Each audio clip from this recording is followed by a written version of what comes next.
And then 30 and 31 is two chapters that Solomon pulled from Kings and gave us their perspective and wisdom. Actually, chapter 30 is chapter 31 is, the king's mother gives the wisdom. We get the word written. So that's kind of what we've got to look forward to. So today, let's study chapter 8. Let's read it. There's some verses. When Barry Kennedy was here, he said sometimes that to understand the meaning of the chapter, you needed to start at the end and work your way back. I think chapter 8 is that way for us today. So we'll start at the end, read a couple verses, and then we'll go to the top and read it through. So, Proverbs chapter 8, beginning in verse 34.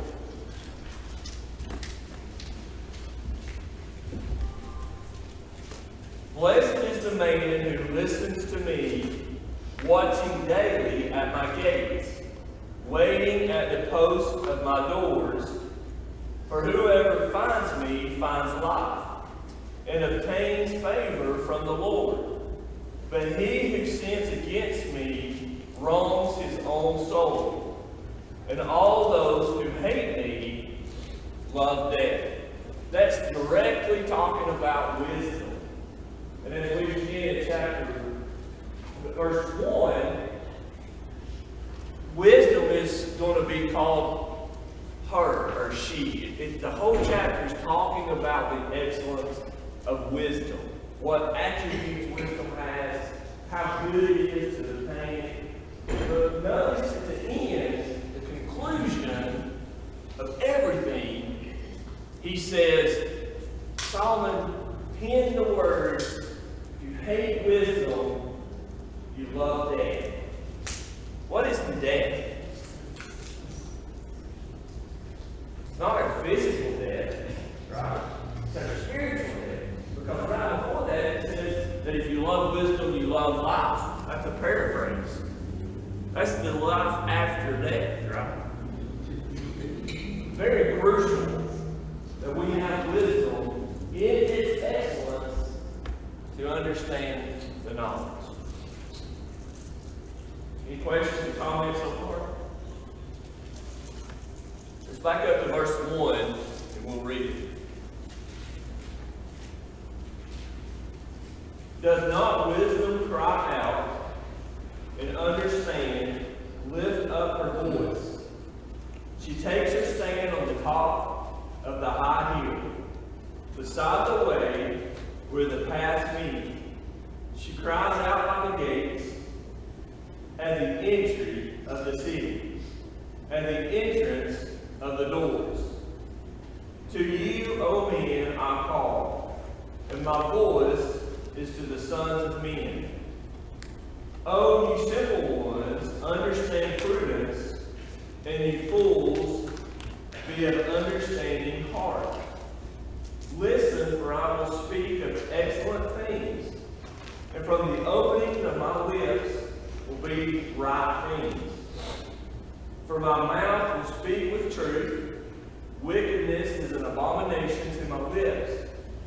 All the words of my mouth are with righteousness. Nothing crooked or perverse is in them. They are all plain to him who understands, and right to those who finds knowledge. Receive my instruction, and not silver, and acknowledge rather than choice gold. For wisdom is better than rubies, and all the things one may desire cannot be compared with her. I, wisdom, dwell in prudence, and find out knowledge and discernment. That's, to me, the first context of chapter 8. It gives us an introduction of what is actually going on. It defines the conversation that wisdom's going to have. It defines to us how we live. And it contrasts good and evil, does it not?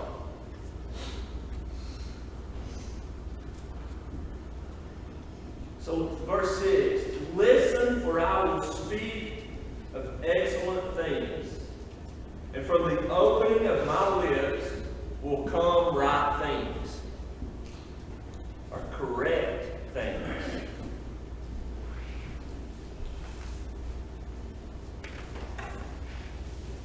How important is our speech? Maybe I'm not talking about my southern drawl, dropping a G occasionally. What is the importance of speech? Very. It's very important. But also the way you say it sometimes. Tone. She said the way we say things is important.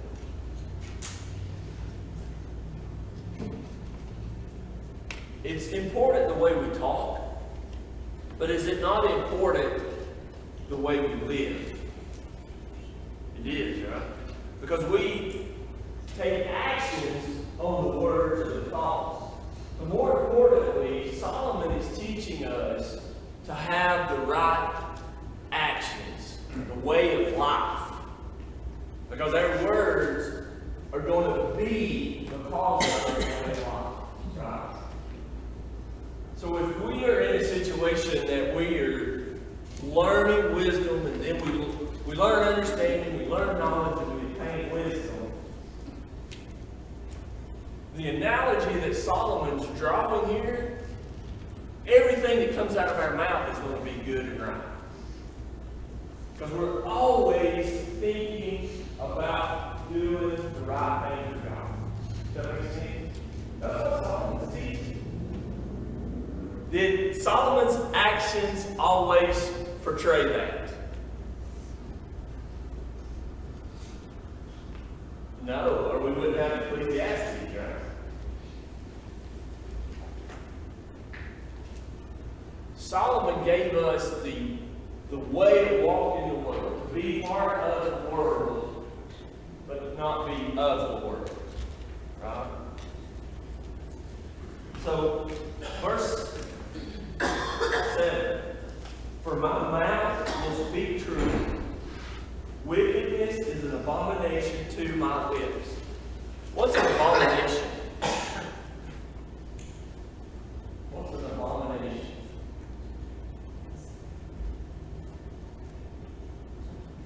We kind of cringe when we say that word, don't we?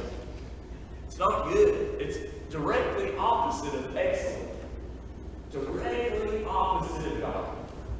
An abomination is separation from God, right? So wickedness, what is wickedness? Verse 7.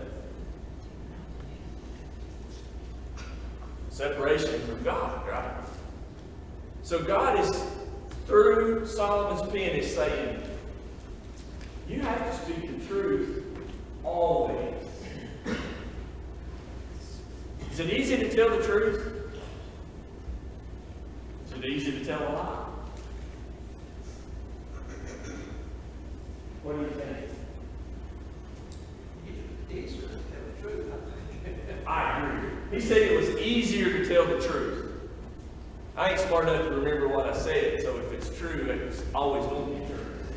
Right? But why is he giving this warning about wisdom to always speak the truth? Do you think in Solomon's time there were people that wasn't speaking the truth?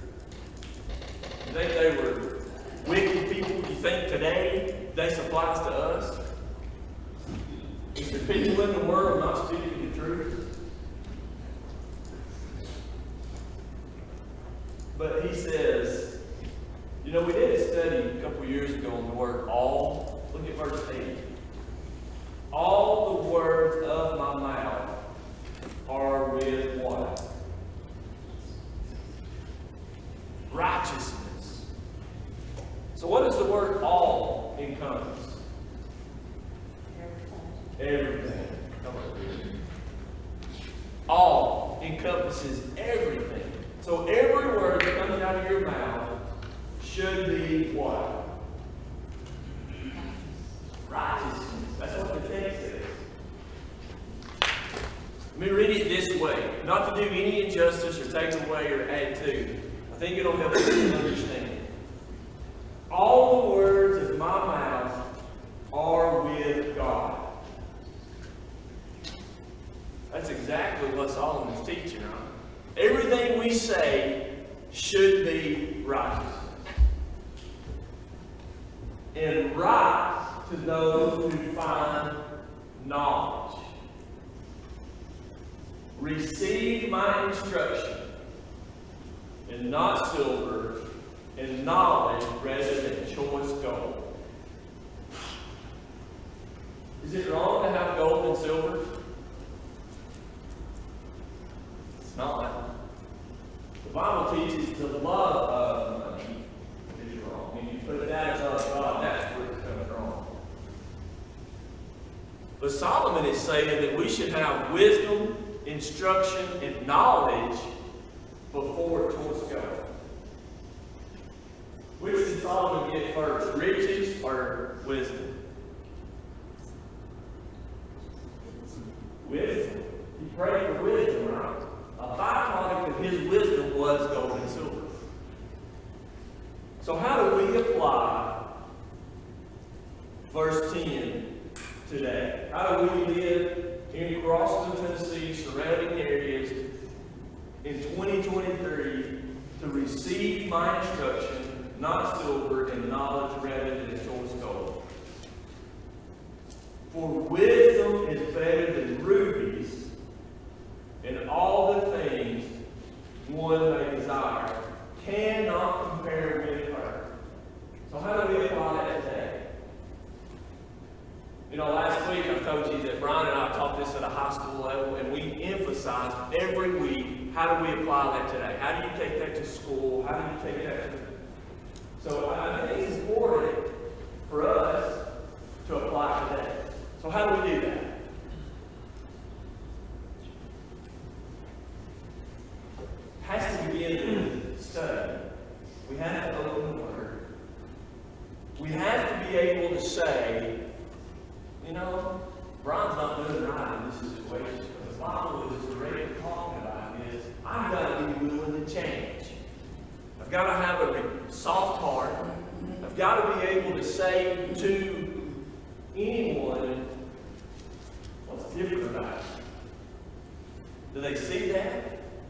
To me, that's what he's talking about, and that's how we apply today. We're nice with the person in front of us that's taking a little longer at the grocery store. Maybe dropped all their money on the floor. No, just had a bad day. Are we nice to that person, or are we impatient? Would you hurry it up? Y'all don't ever do that. Y'all always. I'm just asking to think about today for us to apply it to our lives. Now that's what Solomon was asking them to do. That's what God asking us to do when we get to the law, to the new law. So then in verse 11, and all the things one may desire cannot be compared with her. How do you compare something? You have to have knowledge of both, right? You have to have some sort of standard. So if you're comparing wisdom to anything else, how do you do that? You do. Victor said you have to define the value. Is the wisdom more, or is the other thing more? Solomon says you cannot even compare it. Right? That's how we would apply it today. We can't compare it. We have to have our mind ready. We have to have it filled with the knowledge, and then apply that to wisdom.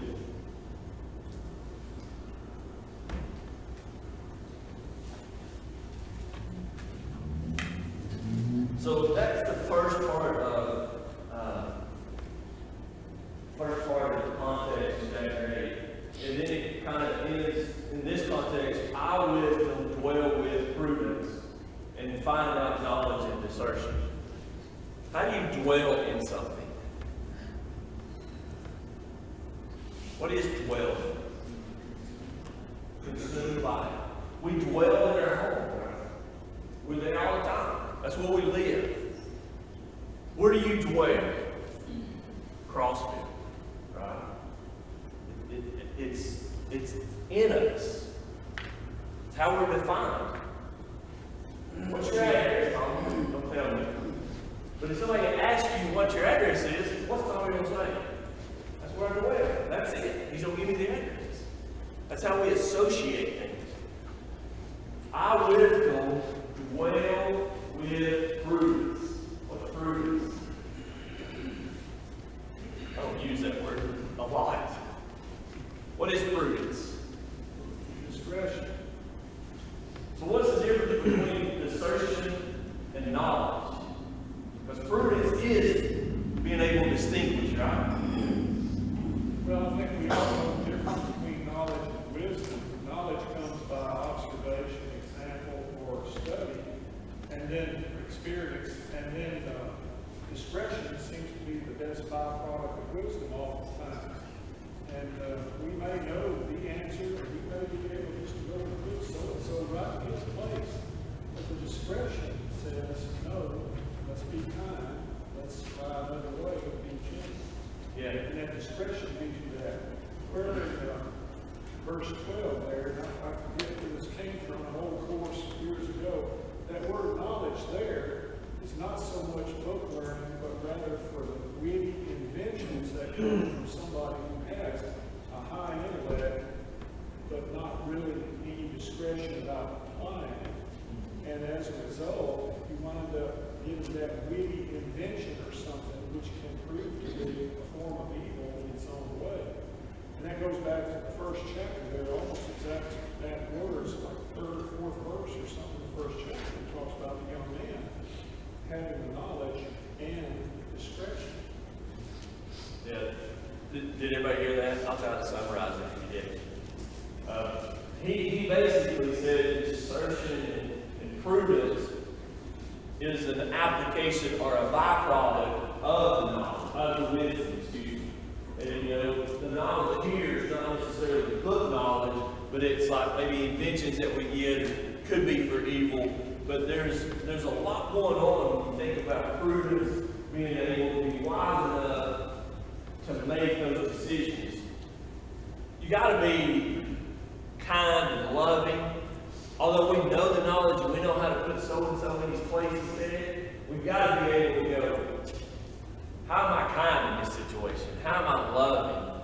That's where the prudence comes out. That's where the wisdom says, okay, you got this. Now you got to figure out how to say it kindly. Separation in your mind, right? Brian? Yes. Solomon is wisdom. In his wisdom, it says, bring me a sword, let's cut this baby in half. Yeah. But his discretion made use of that in that instance, knowing what would happen. He didn't go around all over the kingdom saying, let's cut babies in half. Right. Yeah, Yeah. as a king, I guess he could do that. He could, but he chose not to. He said that Solomon's wisdom was when he pulled out the sword and said, let's cut this baby in half. The desertion is when he didn't go out through the kingdom every day and cut people in half. That in that big situation, he knew what would work. And that's a good application for us today. Yes, Dennis. And look, you can go down and find the simple definitions, and if you look at those simple definitions, it puts some plans on it, not more, not adjectives about words. So the shrewdness, this thing about that prudence is the shrewdness in the management of your affairs, skill and good judgment in the use of resources, like Tommy says, and to use reason. But we have a level that's higher than reason, and it's God's reason, not man's reason. That's right. And that's what he did. That's what Solomon did. He used God's wisdom, not the wisdom of men. And that's what God is teaching us, is to be shrewd about it, to be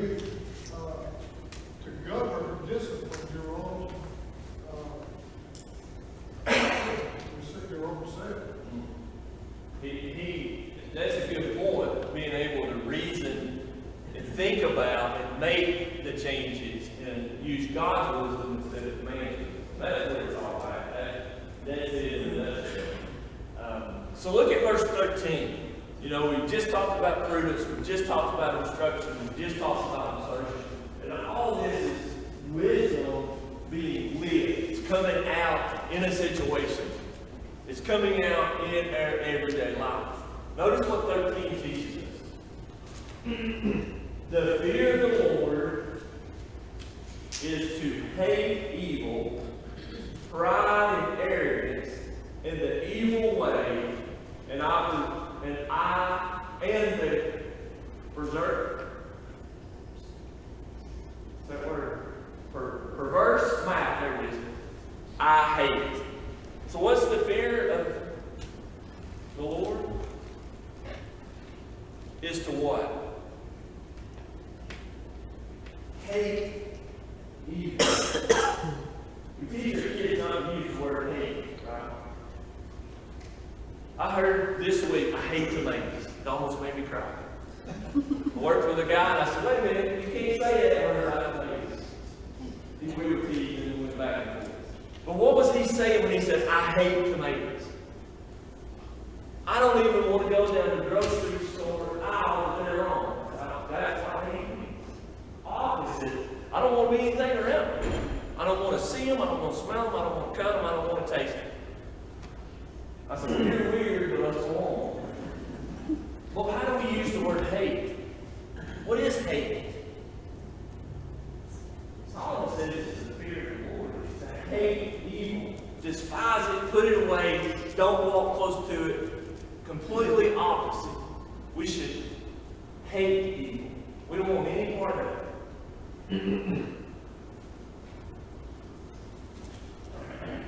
So let's read verses 14 through 31. And when I try to, think about this and apply it today, the first 12 verses, then you have 13, and now 14 through 31, and then we'll try to get through 32 through 36. Verse 14. Counsel is mine, and should wisdom, counsel is mine, and sound wisdom. I am understanding, I have strength. By me kings reign, and rulers decree justice. By me princes rule, and nobles, all the judges of the earth. I love those who love me, and those who seek me diligently will find me. Riches and honor are with me, enduring riches and righteousness. My fruit is better than gold, yes, than fine gold, and my revenue than choice silver. I traverse the way of righteousness in the midst of the path of justice, that I may cause those who love me to inherit wealth, that I may fill their treasuries. The Lord possessed me at the beginning of his way, before his works of old. I have been established from the everlasting, from the beginning, before there was even an earth. When there were no depths, I was brought forth. When there were no foundations abounding with water, before the mountains were settled, before the hills I was brought forth. While as yet he had not made the earth or the fields, or the primal dust of the world. When he prepared the heavens, I was there. When he drew a circle on the face of the deep, when he established the clouds above, when he strengthened the fountains of the deep, when he assigned to the sea its limit, so that the waters would not transgress his command, when he marked out the foundations of the earth. Then I was beside him as a master craftsman, and I was daily his delight, rejoicing always before him, rejoicing and my delight was in the sons of men. How long has wisdom been around? Since the beginning. God created wisdom before He created the world. Because He said, I was there. Wisdom was there when He created the world. I know that's pretty deep, especially for me, but God created wisdom before He did anything else. Is that not interesting?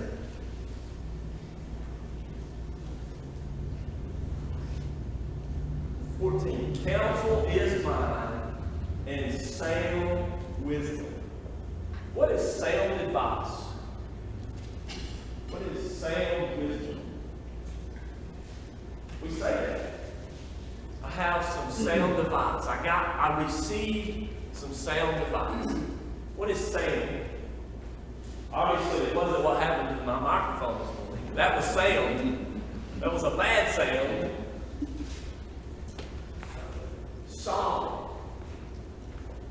A solid foundation. That I don't know if Gary still uses this terminology or not, but when I was in the car business, we would say that's a sound car. Motor, transmission, drivetrain, tires. It may have had some cosmetic things, but it was sound. You still use that? That's an old phrase. That's an old phrase. I think he's calling it that's okay. It's a sound car. That's a sound house. Right? That's a sound whatever. We don't use the word sound that way, but it's basically solid. But what's solid advice? Or what is solid wisdom? The counsel. I am the understanding. I have strength. And then verse 15, all the way through 21, it talks about rulers, talks about princes, talks about kings, judges. What are they all making their decisions based on?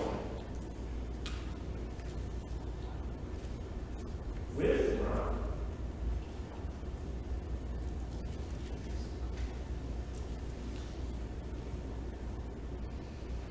Look at verse 17. And those who seek me diligently will find me. How do you find wisdom? How do you find love? How do you find hate? How do you find out something? How do you find it?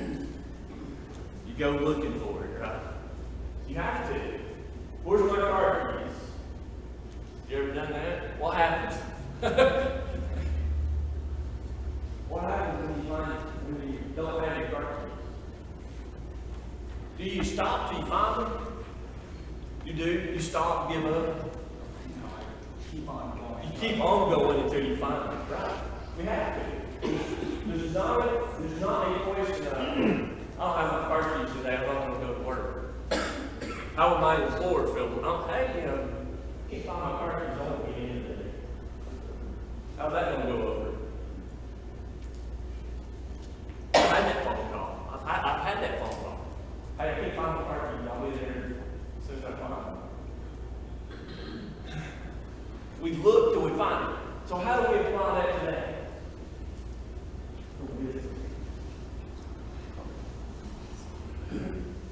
Unlike our car keys, when we look hard enough to find wisdom, we keep looking forward to attaining it. Better analogy is probably our cell phones. Have you ever lost your cell phone? I lost mine in a pretty nice not to have it today. Went on about my business. It wasn't pretty nice because I got really behind. Anyway, we have to look for it and then we have to obtain it. Verse 23. I have been established from everlasting, from the beginning, before there was ever and earth. 25. Before the mountains were settled, before the hills I was brought forth. While as yet he had not made the earth or the fields or the primal dust of the world,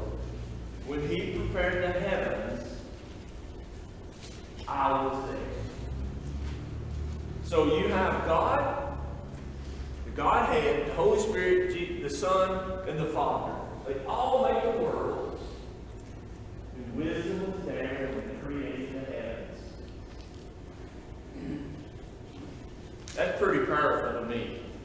That Solomon, through God's inspiration, said, it's always been, and it's always will. So God made wisdom for what reason? What do you think? Why did God make wisdom? For us.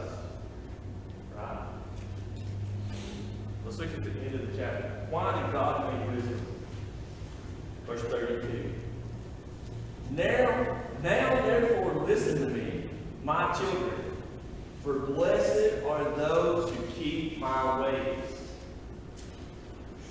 Blessed are those who keep my ways. If you didn't know the ways, how could you keep them? So the knowledge, the instruction, and now we've obtained wisdom, we have to keep my ways. God's ways. How do we keep something? This time of year, I assume there's a lot of vegetables either going in the freezer or going in cans with a good seal on it. We're keeping them, preserving them. Because in December, January, or early February, when the snow's on the ground, you go, boy, I'd like to have some green beans. Can't go pick them, so what do? Go to your pantry, you get a can of green beans, put them out in that grill, and you know how to do lunch. That's how you keep something. So why did God make wisdom? For us to keep my ways. Hear instruction, verse 33. Hear instruction and be wise, and do not disdain it. Do not disdain it. Treasure. Goes back to chapter 2. In chapter 3 with the value. We have to keep it. We have to have the instruction, and we have to keep it close to us. Not to disdain it. Not to tarnish it. You have to take care of it. Then verse 34. Blessed is the man who listens to me, watching daily at my gates, waiting at the post of my doors. How do you watch for something?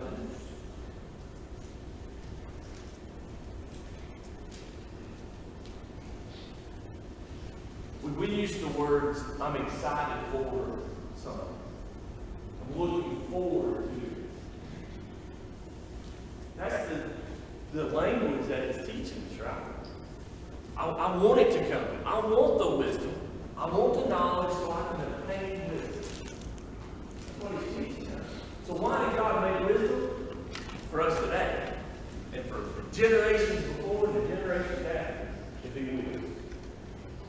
But verse 33 is the beginning of the context that I would put the hinge in for the whole chapter, verse 8. And then verse 35, I think it runs it home. For whoever finds me finds what? Life. Finds life. And obtains favor from the Lord. So how do we obtain life?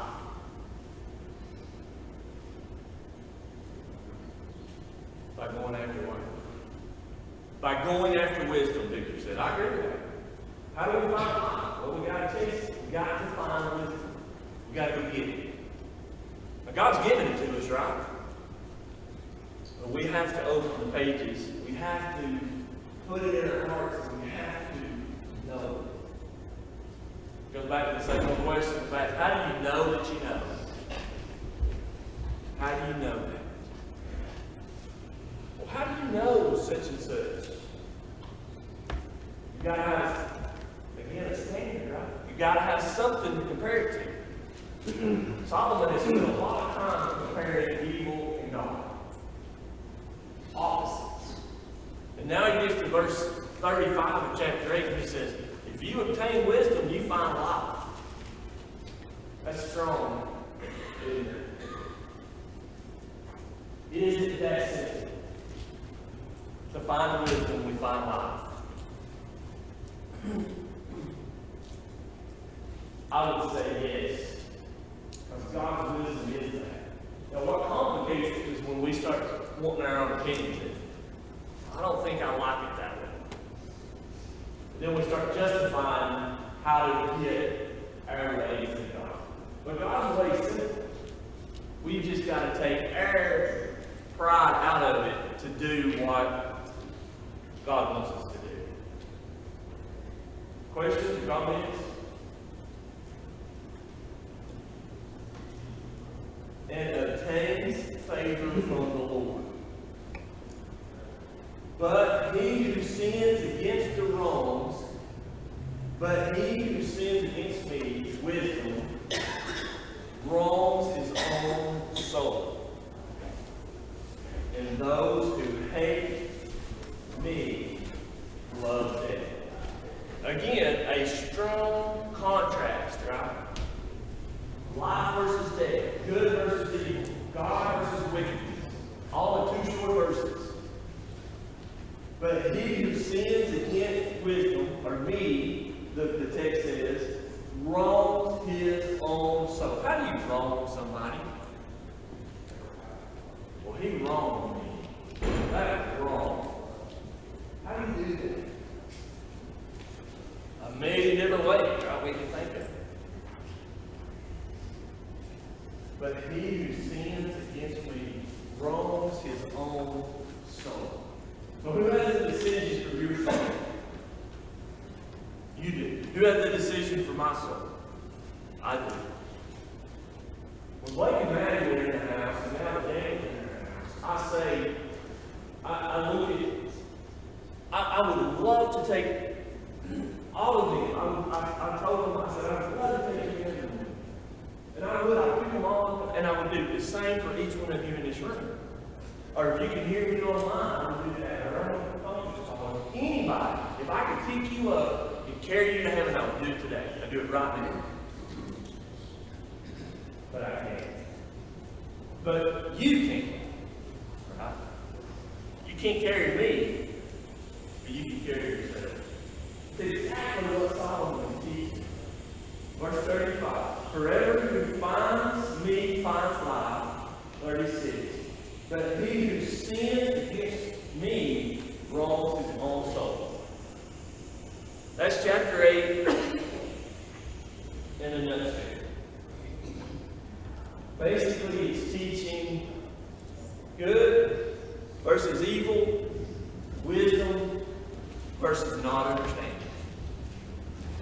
It's a choice. So Solomon has said in 36 verses, choose life or choose death.